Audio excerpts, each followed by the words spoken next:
ঝিনাইদহ ৪ আসনের সংসদ সদস্য আনোয়ারুল আজিম আনার খুন হওয়ার ১০ দিন পেরিয়ে গেলেও খুঁজে পাওয়া যায়নি তার মরদেহ।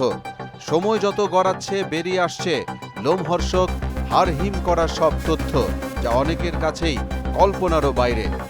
রানিং একজন এমপিকে এত নৃশংসভাবে হত্যার ঘটনা এর আগে কবে ঘটেছে তা বলতে পারছে না কেউ।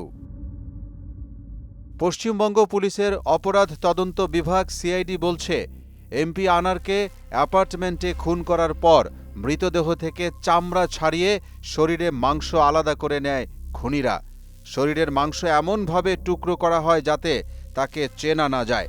মাংসখণ্ডগুলো প্লাস্টিকের প্যাকেটে ভরা হয়, হাড়ও ছোট টুকরো করা হয়। এরপর হাড় মাংসগুলো আলাদা করে বেশ কয়েকটি প্লাস্টিকের প্যাকেটে করে শহর জুড়ে বিভিন্ন স্থানে ফেলে দেওয়া হয়।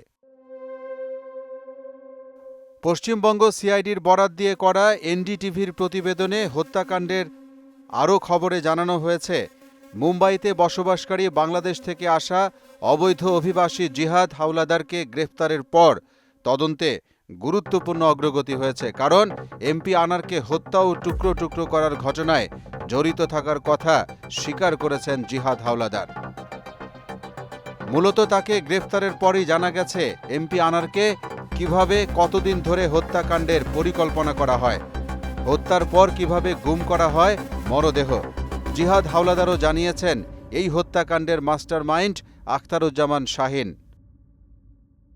ওয়ালটন ফ্রিজ কিনে অনেকের মতো আপনিও হয়ে যেতে পারেন মিলেনিয়াল, সেরা পণ্যের সেরা অফার।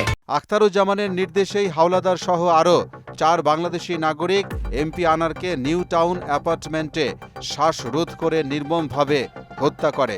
এরপর কেটে টুকরো টুকরো করা হয় মরদেহ। এখন প্রশ্ন হচ্ছে, এমপি আনোয়ারুল আজিমের মরদেহের টুকরো ভর্তি প্যাকেটগুলো কলকাতার কোন কোন এলাকায় ফেলা হয়েছে সেটা জানার জোর চেষ্টা চালাচ্ছে দেশের পুলিশ। মরদেহের সন্ধানে এরই মধ্যে পোলেরহাট থানার কৃষ্ণবাটি সেতুর কাছে বাগঝোলা খালে তল্লাশি চালানো হয়েছে। আবাসিক কমপ্লেক্সের সামনের এই খালটিতে কোনো কিছুর সন্ধান পাওয়া যায়নি। আশা করা যাচ্ছে আর কয়েকদিনের মধ্যেই একে একে বেরিয়ে আসবে সব রহস্য।